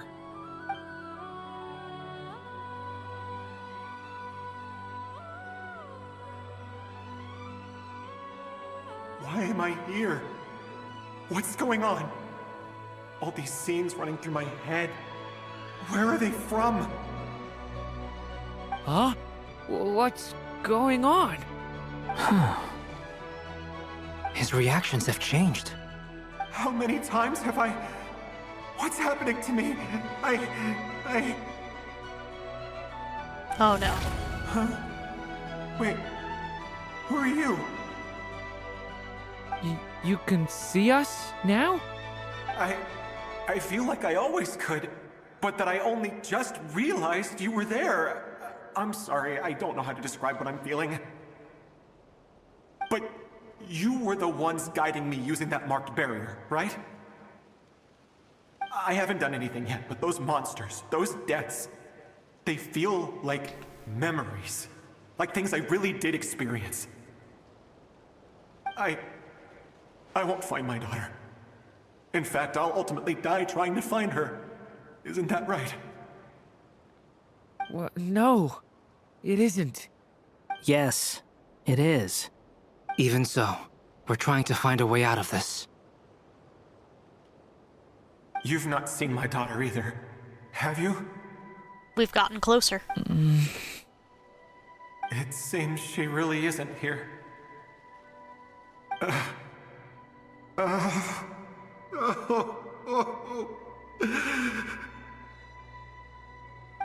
I'm sorry we couldn't help you.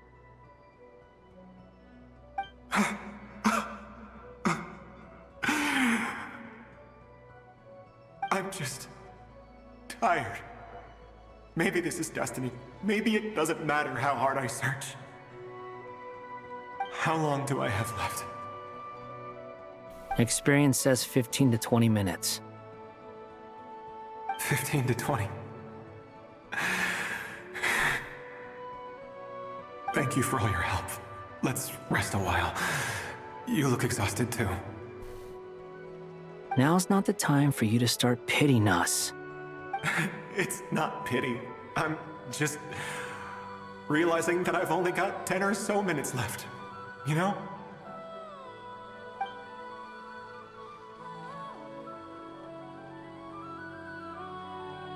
You say you're from Mondstadt, yes? A place with windmills, where people enjoy limitless freedom? And you're from Sumeru, where they've built an academy into a giant tree? Yes.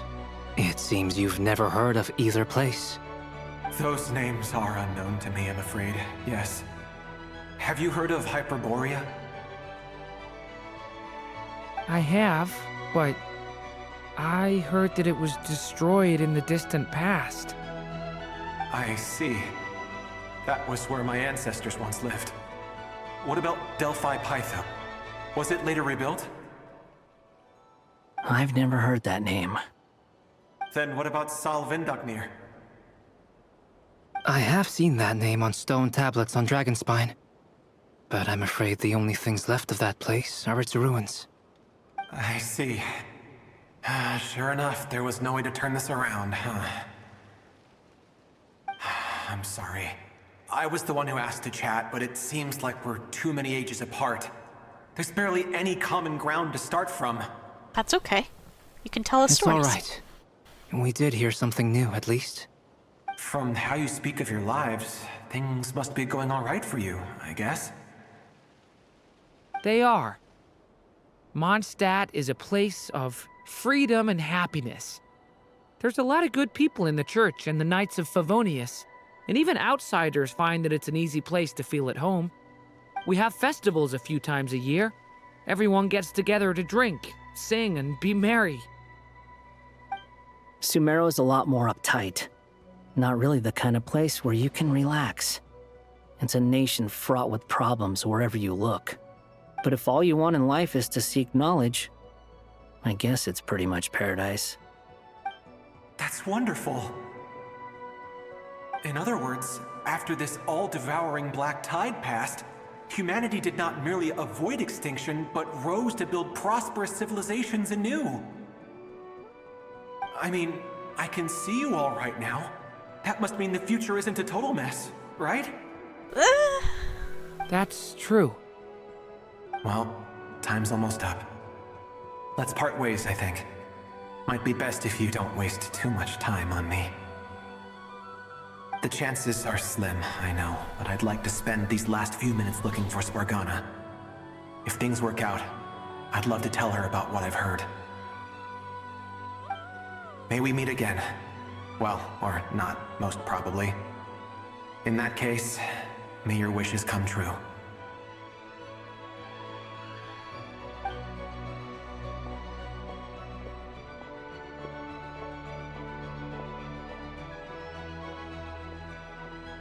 He's gone.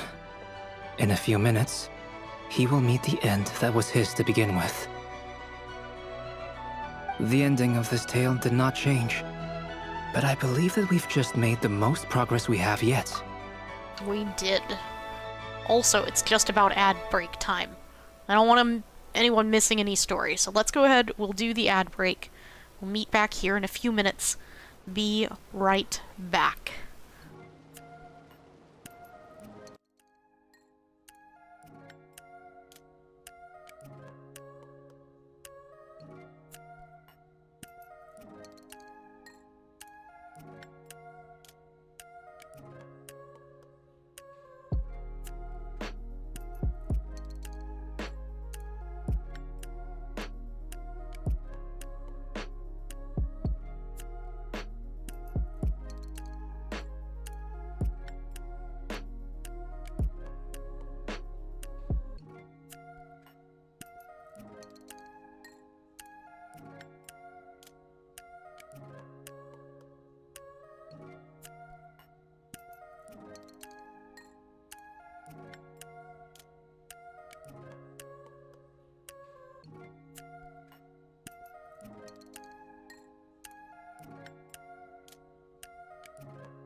We're back. Let's continue this bit of story. When we get a moment to pause, we'll probably pause for the day too. I am getting tired and hurting. May your wishes come true. If only it were so simple. Hat guy, could I ask you a question? You've never talked about your past. It seems complicated, and it weighs heavily on you, too. Would you be willing to tell me about it? I mean, sometimes it's better to get things out in the open. Take that guy we try to help, for instance. At least he said goodbye with a smile, right? I know about Albedo's past. Our experiences are very similar, and he created me. As for you, you're my first friend, and you've witnessed every step I've taken. But by comparison, I know nothing about you. Either way, I mean, we're still best friends. But if I knew more about you, I might understand your thoughts a bit better. I've told you about myself. I'm a student at the academia. And what did you do before that? Prepared for the entrance exam? All right. If you really don't want to talk about it, I won't press you any further. I was a puppet built from the branches of a white tree, using technology left behind by the Conrian schools of mechanical engineering. A white tree? You mean an Irminsul tree? Yes, a branch of Irminsul that was once connected to the main tree. So you had a human creator too? Yeah, but my creator abandoned me after deciding that I was a failure. After that,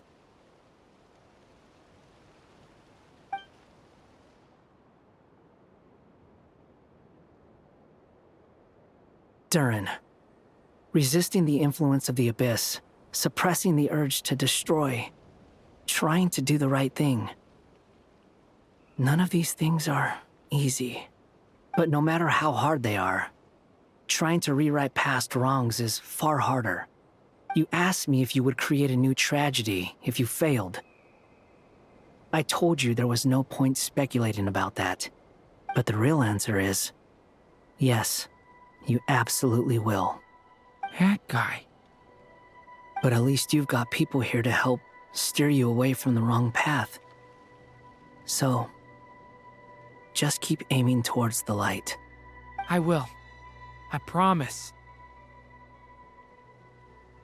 All right, break time's over. Dodoko phone. Hello, Durin speaking. Dodoko. Hello, friends, it's me. What have you been up to, I'm detecting some unmistakable fluctuations here at the border. The amplitude isn't particularly high, but they're completely different signals from the ones before, and the scale is comparable to those I've detected previously. Alice, we were unable to save that person.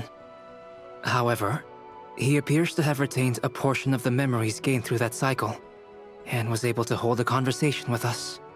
I see. Well, that is rather odd indeed. It definitely merits further attention. Could I trouble you to keep trying the same approach? I need to gather some more data. Counting on you. I should probably have Nicole come and check this out as well. Act 5 complete.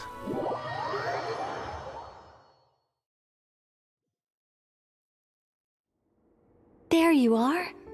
I was worried you might stop to collect treasure chests opened by the Seelie along the way. I would. It would have taken you so much longer to get here. Another conversation I cannot hear. Ah, so she can't. I am delighted to see that you understand what takes priority, and that your adventurer's instinct has not swayed your resolve. Really, I must applaud you for it. You should know. Paimon's head. Okay, I'll try and keep it short. My senses are telling me that this is where we shall find the entrance to the ruins. Oh, cool! Well, what are we waiting for? Let's open it up and see! No, it's break time. This was a sanctuary of great importance to the Hyperboreans. A special process is required to open the gate. Oh, like the place that housed the Eternal Moon's Marrow? Seems like the ancients were very fond of making tricky gate puzzles. Okay, so what's the plan? Need us to do anything? And just the short version, if you can. Ah, all right then. I was planning to start with some background on the invention of these techniques. Are you sure you don't want to hear it? I do. It's quite informative. I would like to hear it. Remember what he was saying about priorities? Fine. Simply put, we need 3 human representatives to successfully undergo a process of Kuvaki resonance. Think of it as a test from the 3 moon goddesses to see if the entrants are qualified, with the most recognizable qualification being Kuvaki. Pretty sure Lauma would ace that test. Oh, wait. But we need 3 people. We're I one also people. have no doubt that the Moon Chanter would be qualified. But we would need 2 other people with the same constitution. Me. Therefore, the most feasible method is not so much to follow the rules, but to figure out how the test functions and find a workaround. I've done some research, and it turns out the mechanism is rather crude. We'll simply need humans to stand before it who have sufficient Kuvaki energy within them. I'm with you so far. How do we get the Kuvaki in them? The easiest way would be transfusion. Take some Kuvaki from Nodcry's soil, put it into the bloodstream, and get it circulating in the body. So we're going to cheat on the test? Precisely. There are other methods, but this is the simplest one. Cheating the system is much easier than trying to hide from it. We're gonna pump soil into our veins. Sorry? Does the idea of cheating upset you, Miss Lauma? No, that's not it. I suddenly had an idea. Oh, what is it? It's about Moon Prayer Night. I figured out a way for Kutar to join in the festivities. Oh? Huh? That's good. But as Paimon said, we need to have our priorities straight. Let's get back to the test. I'll follow up with Nefer on the festival arrangements. Oh, okay. Anyway, is this really the best method we have? A Kuvaki transfusion sounds dangerous, no matter how you slice it. If you think that's dangerous, wait till you hear the other methods. I'd be more than happy to go through them if you'd like. There are several. No need, we're good. Let's go with this one. Very well. Kuvaki transfusion it is. Now, I should mention that the risks can be greater or lower depending on individual compatibility. It would be rash to simply infuse the Kuvaki and hope for the best. If the body rejects it, the reaction can be quite severe. The symptoms are similar to another condition that some people living here suffer from, known as congenital Kuvaki sensitivity. So, before we execute our plan, I will perform a simple test of my own to see who is compatible and who is not. Once that is done, we will have to complete the resonance process as rapidly as possible. The participants must remain stationary while the Kuvaki circulates and bonds with them, and they mustn't eat or drink anything. What? No eating or drinking? That's some hardcore fasting. They'll all be monks by the time they're through. How long will I have to keep that up? 3 days. Oh, jeez. So long! And we still need to find 2 more people who are not just compatible, but also willing to volunteer. Fasting? What are they talking about? That means not eating. Or is she being literal? Oh wait, because she can't hear the other half of the conversation. I'll volunteer. Really? Don't you want to think this through? I'll be fine. Haha, count me in too. 3 days without food? I can handle that. Miss Nicole has made it clear that this is the easiest way. The way I see it, there's nothing else to discuss. It's time to step up.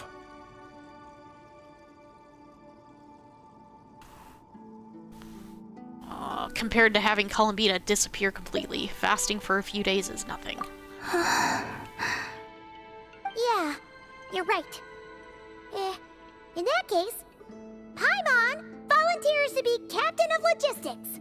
She'll keep the fires lit and grab some spare clothes to keep you comfortable. Good work, Paimon. Then we'll start with you first, Traveler. Please step forward.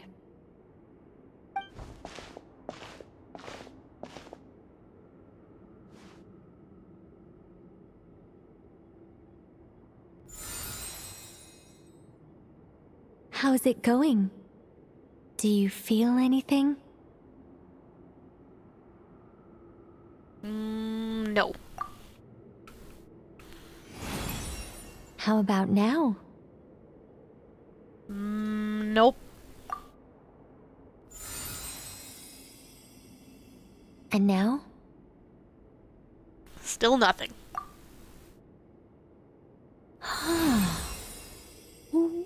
What about now?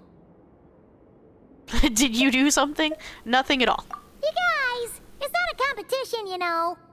All right, I'm officially impressed. Even as a descender, you can withstand far more than I imagined. It's like I summoned a giant stone titan to arm wrestle you, and your arm hasn't even moved an inch. In my last attempt, I infused 5 times the amount of Kuvaki required. That much? Yes. Safe to say, compatibility won't be an issue for you. You're eligible to join. You're next, Mr. Varka. Sure, here goes nothing. All right, I'll start where we left off. 5 times the required Kuvaki dose. Whoa, whoa, whoa, hey, wait a minute. I don't think it's a good idea to do that to a normal person. No, not great. I kind of want to puke. Feels like I've been drinking too much. A few bottles of wine, then a big stein of Dark Horse. With some hard liquor from Liyue mixed in. Oh no. You think this is funny? I just lost to a young lady in an arm wrestling contest. I'm never gonna live that down. My apologies. I'll lower the concentration and try again. Oh. How's it going now? I'm not as dizzy as last time, but I can still feel it pulsing around. In that case, you wouldn't be an ideal choice, Mr. Varka. Let's try someone else. Okay. Poor Let's go ask Varka. some of our other friends then.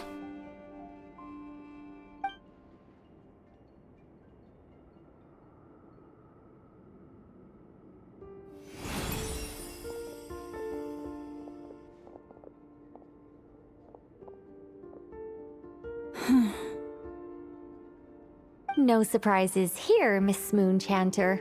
You're perfectly compatible. You may join.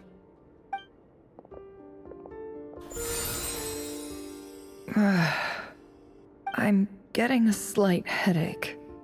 Shame. You were so close.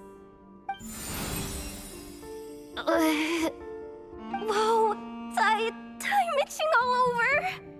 Allergic reaction. We can't have that. Huh? Well, are you gonna start a what? The Hexenzirkel is an organization that cares for and protects children. We will not have them do dangerous things. Not even tests. Hello, Mari. Hmm? Too true. Sorry, I missed you for probably a minute there. I was multitasking. How are you? Is something the matter? The candidates have to be human. Oh. I guess that rules me out too. Oh no. Wait, hold on. What if she accidentally Everyone except tests the him? Moonchanter got beaten. Guess I don't They'll have to feel know. so bad after all. I mean, looks like this isn't gonna be as easy as we thought. Perhaps I could ask for volunteers among the Frost Moon Scions. I'll see about talking to some trusted Lightkeeper colleagues. Itlua springs to mind. In fact, I think we had some former Frostmoon Scions join our ranks recently. Can you give me the scientific explanation for how the test works? I can probably make some kind of test bot. Then we can just zip through Nasha Town, going up to people and pressing a button to check their status. Wouldn't that be way easier? No. Wow! No elaboration for once. How about I contact the Knights of Favonia's garrison in the Wave Chaser plane? Shame that Lohan's already left. And that guy's even tougher than I am. Strange. The moon goddess is clearly revered by many people. So why is she on the brink of disappearing? She mentioned that the world has rejected her from the very beginning.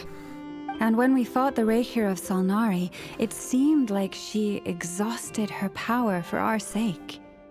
Also, Paimon's not sure revered is the right word for how people feel about her. Gratitude, certainly. For my part, anyway. It's basic reciprocity. She helped us, so she deserves our help in return. Yeah. Even though she looked like she didn't care, she still saved a ton of people, including me. A review of the relevant data leads me to conclude that Miss Columbina is a good person. Yep, you bet! They really think so? I'm super surprised that Columbina isn't her actual name, though. I think it really suits her. It's light and graceful and...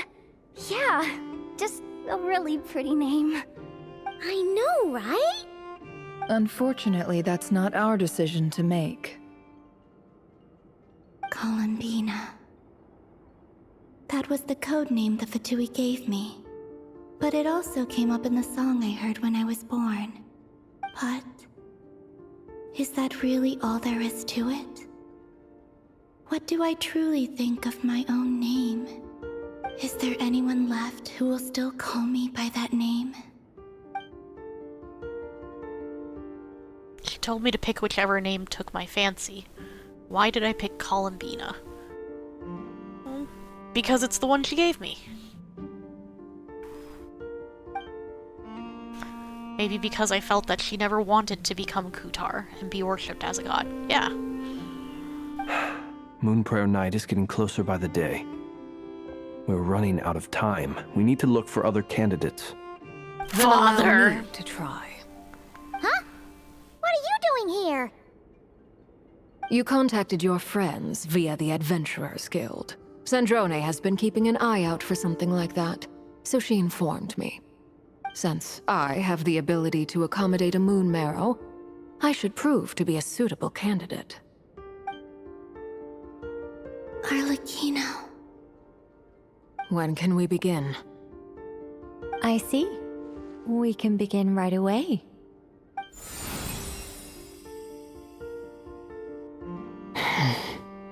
How was it? Did you feel any discomfort? Not at all. Then it seems we shan't need to look for additional candidates after all. Yay! Cool. Alright, like Paimon said, the rest of us can take turns making sure the three of them stay warm and comfy. Then, my job is to take care of the caretakers. I will ensure everyone receives food and accommodation. Let's do this, no time to waste. Oh, but can there be time to waste? Because I didn't even have the option of getting into this cutscene. And, I would like it to be break time. I'm ready as well. I'm not.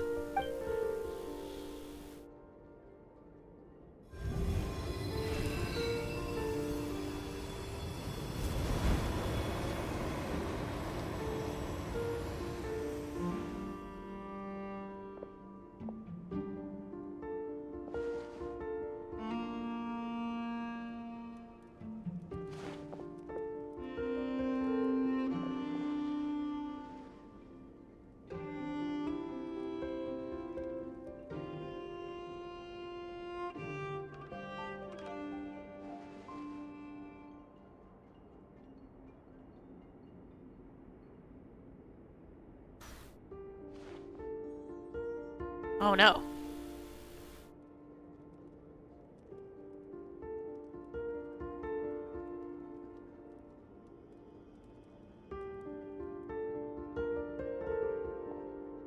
The work is done. The sacred scroll shut. The stars grow dim, the people silent. The white sun sets, the silver moon rises. O path to the temple, appear now before us.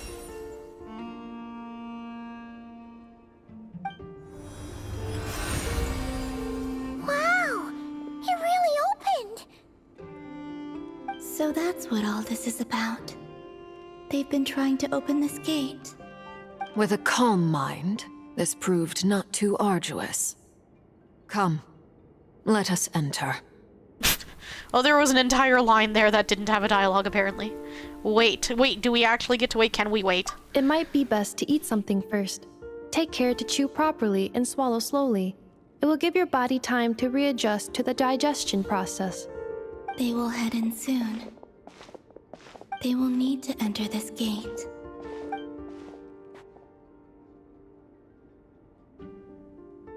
Huh? I cannot pass through. Is it because I have no physical body? It has been 3 days. My strength has all but completely faded. Can I really hold on until Moon Prayer Night? You can do it.